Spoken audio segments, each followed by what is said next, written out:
കുറഞ്ഞ സിനിമകൾ കൊണ്ട് പ്രേക്ഷക ശ്രദ്ധ നേടിയ സംവിധായകനാണ് മിഥുൻ മാനുവൽ തോമസ്. 2014 പുറത്തിറങ്ങിയ ഓം ശാന്തി ഓശാന എന്ന സിനിമയുടെ തിരക്കഥ ഒരുക്കിക്കൊണ്ടായിരുന്നു അദ്ദേഹം സിനിമാ മേഖലയിലേക്ക് കടന്നുവന്നത്. കോമഡി ജോണറിലുള്ള ആട് സംവിധാനം ചെയ്തുകൊണ്ടാണ് പിന്നീട് മിഥുൻ സംവിധായകന്റെ കുപ്പായവും അണിഞ്ഞു.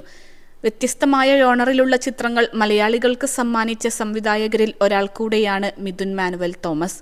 അദ്ദേഹത്തിന്റെ സിനിമകളിൽ എടുത്തു പറയേണ്ട ചിത്രമായിരുന്നു അഞ്ചാം പാതിര. ആ ചിത്രത്തിലൂടെ മലയാളത്തിലെ ക്രൈം ത്രില്ലർ സിനിമകളെ മറ്റൊരു തലത്തിലേക്ക് എത്തിക്കാൻ മിഥുന് സാധിച്ചു.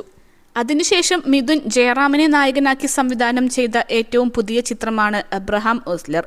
2020 റിലീസ് ചെയ്ത അഞ്ചാം പാതിര ക്രൈം ത്രില്ലർ വിഭാഗത്തിൽപ്പെടുന്ന ചിത്രം ആയിരുന്നെങ്കിൽ Abraham Ozler emotional crime thriller അല്ലെങ്കിൽ മെഡിക്കൽ ക്രൈം ത്രില്ലർ വിഭാഗത്തിൽ വരുന്നതാണ്.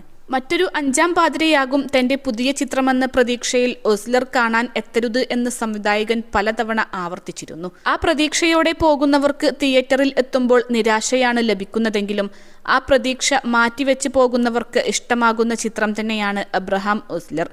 അപ്പോഴും സ്ഥിരം കാണുന്ന ത്രില്ലർ സിനിമകളുടെ പാറ്റേണിൽ തന്നെയാണ് ഈ ചിത്രവും എന്നത് പറയാതിരിക്കാൻ കഴിയില്ല. ഒരു ദുരന്തം നിറഞ്ഞ ഭൂതകാലവുമായി ജീവിക്കുന്ന പോലീസുകാരനും അയാളിലേക്ക് അപ്രതീക്ഷിതമായി കടന്നുവരുന്ന കേസും ഈ ചിത്രത്തിലും കാണാം.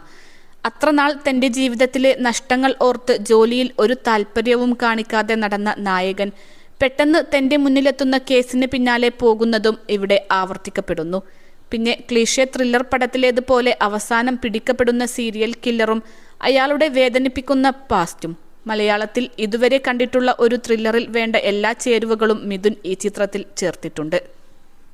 +2 ഡിഗ്രി കഴിഞ്ഞവർക്ക് വേൾഡ്സ് ഫസ്റ്റ് AR/VR ക്ലാസ് റൂമിലൂടെ സ്മാർട്ട് ഫോൺ എഞ്ചിനീയർ ആവാം. കൂടുതൽ അറിയാൻ വിളിക്കൂ ബ്രിഡ്കോ ആൻഡ് ബ്രിഡ്കോ. അതേസമയം ഇമോഷണൽ ക്രൈം ത്രില്ലർ അല്ലെങ്കിൽ മെഡിക്കൽ ക്രൈം ത്രില്ലർ ചിത്രം എന്ന നിലയിൽ ചിത്രത്തിൽ ഇമോഷനും മെഡിക്കൽ ബേസും കൊണ്ടുവരാൻ സംവിധായകൻ ശ്രമിച്ചിട്ടുണ്ട്. സിനിമയിൽ വരുന്ന ഓരോ മെഡിക്കൽ സിറ്റുവേഷനുകളും മറ്റും മികച്ചു തന്നെ നിന്നു. കില്ലറിന്റെ പാസ്റ്റ് അല്ലെങ്കിൽ അയാളെ ഈ കൊലപാതകങ്ങളിലേക്ക് നയിച്ച കാരണങ്ങൾ വ്യക്തമാക്കുന്ന അയാളുടെ വ്യക്തിജീവിതത്തിലെ ആ ദുരന്തം അത്ര കെട്ടുറപ്പുള്ളതല്ലെങ്കിൽ പോലും ആ സിനിമയിലെ ഇമോഷൻ പ്രേക്ഷകർക്ക് പെട്ടെന്ന് കണക്ട് ചെയ്യാൻ പറ്റുന്നതായിരുന്നു. ചിത്രത്തിന്റെ തുടക്കത്തിൽ നായകന്റെ വ്യക്തിജീവിതത്തിൽ നടന്ന കാര്യങ്ങൾ അധികം വലിച്ചു നീട്ടാതെ പെട്ടെന്ന് അവതരിപ്പിച്ചു എന്നത് അബ്രഹാം ഓസ്ലറിൽ എടുത്തു പറയേണ്ടത് തന്നെയാണ്. ഓരോ നിമിഷവും പുറത്തുവരുന്ന സസ്പെൻസുകൾ അതിന്റെ തീവ്രതയിൽ കൊണ്ടുവരാൻ സാധിച്ചു. എങ്കിലും ചിലയിടത്ത് കില്ലറെ പിടിക്കാൻ നായകന് എന്തുകൊണ്ട് ഇങ്ങനെ ചെയ്തുകൂടാ എന്ന് തോന്നിപ്പിക്കുന്ന നിമിഷങ്ങളും ഉണ്ടായിരുന്നു. ചിത്രത്തിലെ കഥാപാത്രങ്ങളിലേക്ക് വരുമ്പോൾ തന്റെ ചിത്രത്തിലൂടെ നടൻ ജയറാമിന് അദ്ദേഹം ഇതുവരെ ചെയ്തിട്ടില്ലാത്ത ഒരു കഥാപാത്രത്തെ കൊടുക്കാൻ മിഥുൻ മാനുവലിന് സാധിച്ചു. സിനിമയിൽ ഓരോ കഥാപാത്രങ്ങളെയും മികച്ച രീതിയിൽ അവതരിപ്പിക്കാനും മിഥുൻ ശ്രമിച്ചിട്ടുണ്ട്.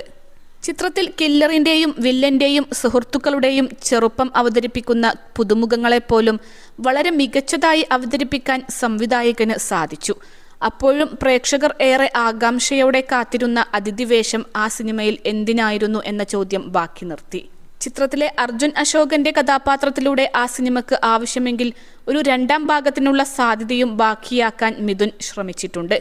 അഞ്ചാം പാതിര എന്ന ചിത്രത്തെ പൂർണ്ണമായും മാറ്റി നിർത്തി മാത്രം കാണാൻ കഴിയുന്ന ഒരു മിഥുൻ മാനുവൽ ചിത്രമാണ് അബ്രഹാം ഓസ്ലർ എന്ന് വേണം പറയാൻ.